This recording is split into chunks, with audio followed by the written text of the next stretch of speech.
नमस्कार, स्वागत है झारखंड की फटाफट ताजा बड़ी खबरों में। पहली बड़ी खबर, बिहार के तर्ज पर होगी झारखंड में 50,000 शिक्षकों की भर्ती। झारखंड के प्राइमरी व मिडिल स्कूलों में शिक्षकों की भर्ती की प्रक्रिया को लेकर विभागीय स्तर पर जल्द फैसला लिया जाएगा। इसके लिए बिहार, पश्चिम बंगाल व दिल्ली की शिक्षक नियुक्ति नियमावली की जानकारी जुटाई गई है। शिक्षा मंत्री जगन्नाथ महतो ने इन राज्यों की नियुक्ति प्रक्रिया की जानकारी मांगी थी। उन्होंने विभागीय अधिकारियों से इस संबंध में विचार विमर्श किया है। पलामू से दिल दहला देने वाली खबर है। यहाँ मां बेटे की खुदकुशी से मची सनसनी। झारखंड के पलामू में एक दिल दहला देने वाली घटना सामने आई है। इस घटना में एक मां ने अपने ही 2 मासूमों को जान से मारने की कोशिश की और खुद भी खुदकुशी कर ली। हालांकि महिला का 10 वर्ष का बेटा खुद को बचाने में सफल रहा। उनके साथ ही रात भर सोता रहा। ये घटना पलामू से लगभग 90 किलोमीटर दूर मनातू थाना इलाके की है। एनजीटी ने झारखंड सरकार पर जुर्माना लगाने से किया इनकार। राष्ट्रीय हरित अधिकरण एनजीटी ने ठोस और तरल कचरे के अनुचित प्रबंधन के लिए झारखंड सरकार पर 750 करोड़ रुपए के पर्यावरणीय हर्जाना का आदेश देने से इनकार किया है।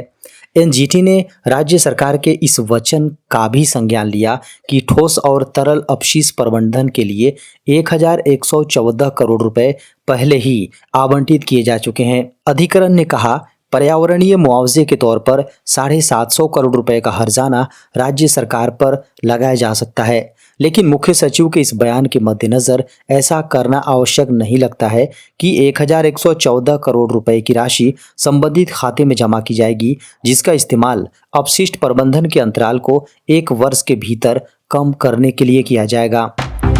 गलत प्रमाण पत्रों पर नौकरी करने वाले पारा शिक्षकों से होगी मानदेय की वसूली।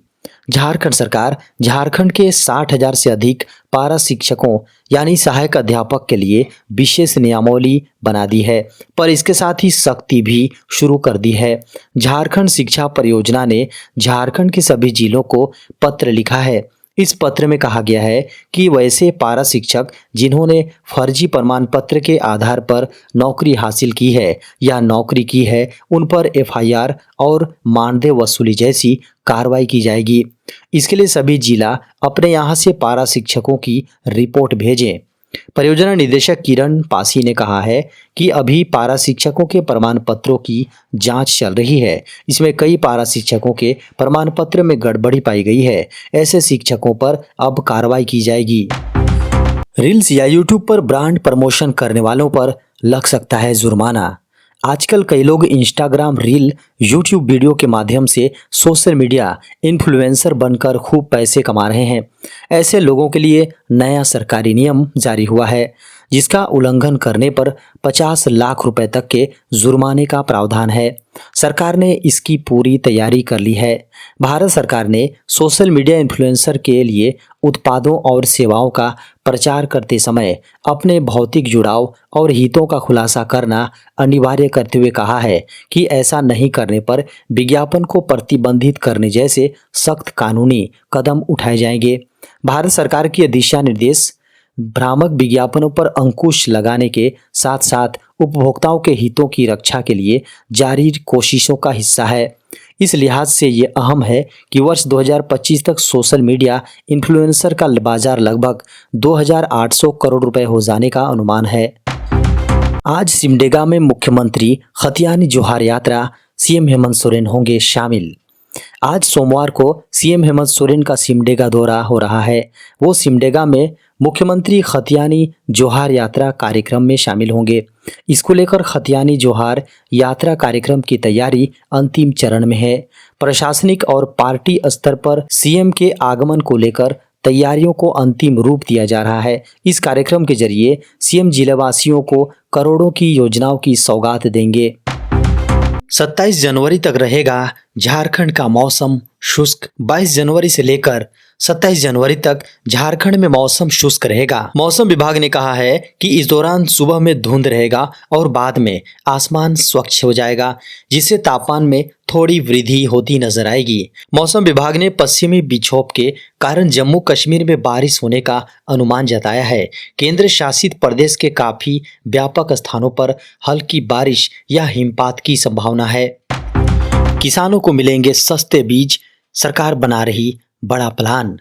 देश में खेती किसानों को बेहतर बनाने के लिए केंद्र की मोदी सरकार लगातार काम कर रही है। किसानों की मदद के लिए सरकार ने सॉइल हेल्थ कार्ड, कृषि फसल बीमा, पीएम किसान जैसी कई योजनाएं चलाई हैं।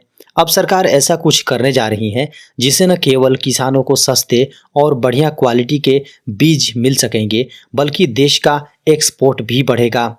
केंद्र सरकार ने देश में सहकारिता आंदोलन को बढ़ावा देने के लिए नया सहकारिता मंत्रालय भी बनाया है। अब यही मंत्रालय किसानों की आय दोगुनी करने के इरादे को ध्यान में रखते हुए राष्ट्रीय स्तर पर 3 नए कोऑपरेटिव बनाने जा रहे हैं। केंद्रीय मंत्रिमंडल बहुत जल्द नेशनल लेवल के 3 कोऑपरेटिव बनाने के प्रस्ताव को मंजूरी दे देगा। ये कोऑपरेटिव देश में जहां बढ़िया क्वालिटी के बीजों की उपलब्धता बढ़ाएंगे, साथ ही देश का एक्सपोर्ट भी बढ़ेगा। राष्ट्रपति द्रौपदी मुर्मू आज 11 बच्चों को देंगी राष्ट्रीय बाल पुरस्कार। राष्ट्रपति द्रौपदी मुर्मू देश के 11 बच्चों को उनकी असाधारण उपलब्धियों के लिए सोमवार को प्रधानमंत्री राष्ट्रीय बाल पुरस्कार 2023 प्रदान करेगी। वहीं प्रधानमंत्री नरेंद्र मोदी मंगलवार को PMRBP विजेताओं के साथ संवाद करेंगे। खबरों को माने तो केंद्रीय महिला एवं बाल विकास मंत्री स्मृति ईरानी भी महिला एवं बाल विकास राज्य मंत्री मुंजपारा महेंद्र भाई की उपस्थिति में विजेता बच्चों के साथ संवाद करेंगी और उन्हें बधाई देंगी। PMRBP पाने वाले बच्चों में 11 राज्यों और केंद्र शासित प्रदेशों के 6 लड़के तथा 5 लड़कियां शामिल हैं।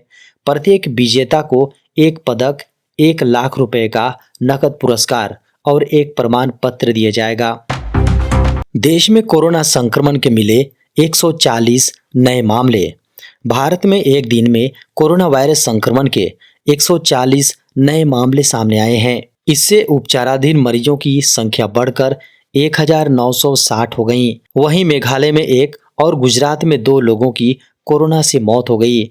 देश में कोरोना से संक्रमित हुए लोगों की कुल संख्या बढ़कर 4,46,81,921 हो गई है।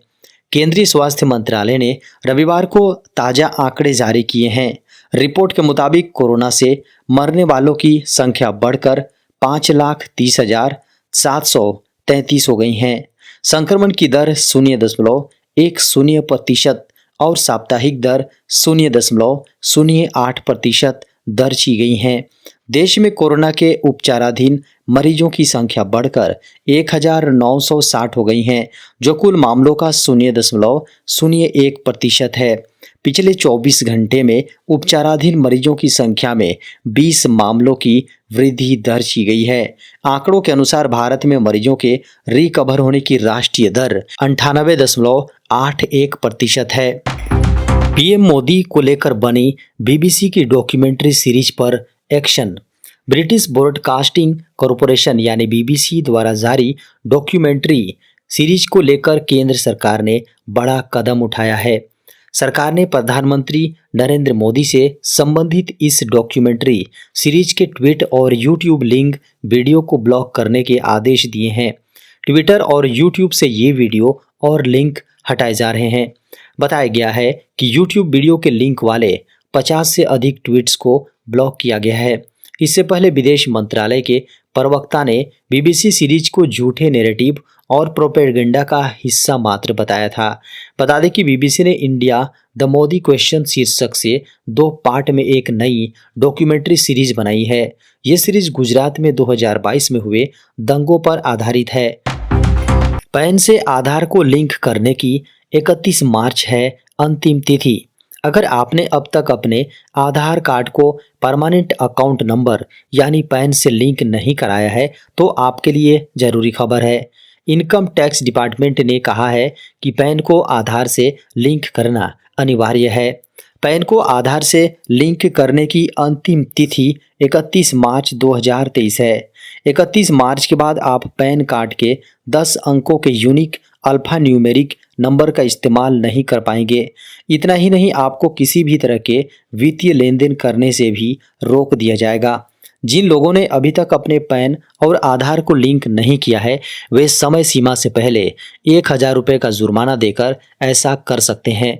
आयकर विभाग ने एक ट्वीट में कहा, आयकर अधिनियम 1961 के अनुसार सभी पैन धारकों को छूट की श्रेणी में नहीं आते हैं के लिए 31 मार्च 2023 से पहले अपने पैन को आधार से लिंक करना अनिवार्य है।